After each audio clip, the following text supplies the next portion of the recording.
Nous apprêtons à fêter la 26e édition du Rallye Classique. Encore une fois, vous avez reconduit ce caractère exclusif en vous contentant de 30 équipages.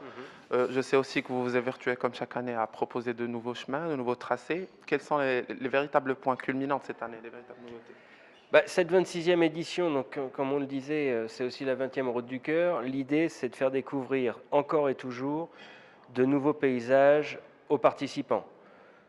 On a en effet 30 équipages au départ, c'était notre souhait, réunir 30 équipages. On les a aujourd'hui, donc des équipages marocains, des équipages français, belges, suisses. Maintenant, la promesse, c'est de les emmener dans de nouveaux endroits.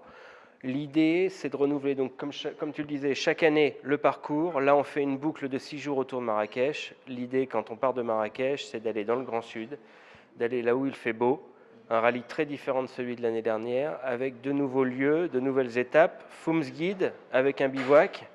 Aïd Benadou, où nous irons donc disputer une épreuve de nuit en régularité. Ça faisait 6 ans que ça n'avait pas eu lieu sur le Maroc classique.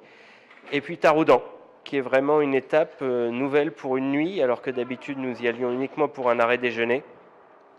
Et puis le teasing test en point d'orgue, réellement un vrai point d'orgue, le juge de paix de ce Maroc classique avec, voilà, sur ces 6 jours, il va y avoir 20 spéciales, mais 4 dans le dernier jour, dans le teasing test, donc rien ne sera joué à quelques heures de l'arrivée. D'accord, alors le suspense va durer jusqu'au bout en fait. Je veux te poser une question par rapport au bivouac. Nous remarquons qu'il reprend place cette année. Est-ce que ça fait suite à des demandes, des requêtes des concurrents, ou est-ce que vous voulez proposer un truc de spécial pour cette année? Oui, toujours proposer quelque chose de spécial, ça c'est sûr. Le rallye étant organisé par Cyril Neveu, il a quand même gagné 5 fois le Paris-Dakar. Le sable, ça le connaît. Et il a vraiment la volonté d'être dans ce Maroc classique, de proposer à ses participants ce qu'il vivait lui avec sa moto. Donc être au Maroc, à Foumsguid, si près des dunes de sable et ne pas faire de bivouac, ça serait une ânerie. Donc oui, c'est une demande aussi de nos concurrents, mais au-delà de la demande, c'est, vous savez, on est un peu tour opérateur, nous, pour ces gens, pour ces participants. On est artisans de leur loisir. Et je suis persuadé qu'une nuit en bivouac de Luc à Foumsguid, ils n'ont pas encore fait et ils vont découvrir un grand moment. Cette année coïncide avec la 20e année de partenariat entre le Rallye Maroc Classique et l'Heure Joyeuse. Je sais qu'aujourd'hui vous vous penchez sur la formation professionnelle. Je crois qu'il y aura d'autres opportunités. Vous pourrez engager la participation du Rallye Maroc Classique dans de nouveaux projets. Parlez-nous déjà de votre nouvelle action. Oui, en fait, l'Heure Joyeuse a toujours eu des centres de formation, puisque nous avions un centre de formation par apprentissage au niveau de la couture. Mais aujourd'hui, nous avons créé en 2015 un centre de formation par apprentissage avec de très grands partenaires publics et privés qui se trouve dans la province de Nouasseur, à Mkensa. C'est très, très important. Vous savez que la formation professionnelle aujourd'hui est portée au plus haut niveau de notre pays. Et nous avons un centre d'excellence, 50 lauréats par an, 80% d'insertion, de très grands partenaires comme l'Agence française de développement, l'Institut européen de coopération et de développement, la direction de la formation professionnelle, l'entraide nationale. Aujourd'hui, Saint-Gobain sur un nouveau centre électricité aussi professionnel qui va s'ouvrir à Bouskoura, Schneider Electric, la Fondation Nexans et d'autres en fait. Donc pour nous, c'est très important et nous souhaiterions, pour marquer justement cette 20e année et l'intérêt que nous devons porter à donner des compétences à ces jeunes peu ou pas qualifiés au départ, que le Rallye Classique nous accompagne sur ce centre en électricité.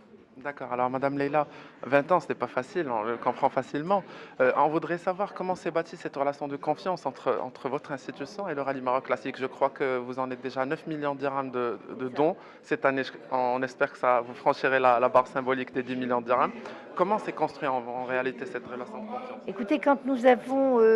en fait, c'est un partenaire, hein, et à l'époque, c'était Shell, hein, qui a été remplacé par Vivo Énergie, mais c'était Shell, qui était venu nous voir pour accéder à l'opération Cartable. Et ils nous ont dit, nous allons parler de vous au Rallye Classique, Et je suis sûre, en fait, il y avait 6 ans que le rallye classique avait lieu. Et ils nous ont dit, je pense que les partenaires seront très sensibles à l'opération de scolarisation des petites filles. Et c'est ce qui s'est passé. Ensuite, bien sûr, nous avons montré, comme nous le faisons chaque année, où avaient été les comptes, où nous avions mis leur argent. 150 000 dirhams, la première dotation du rallye classique. Et chaque année, c'est monté jusqu'à 750 000 dirhams, hein, il faut le savoir, annuellement.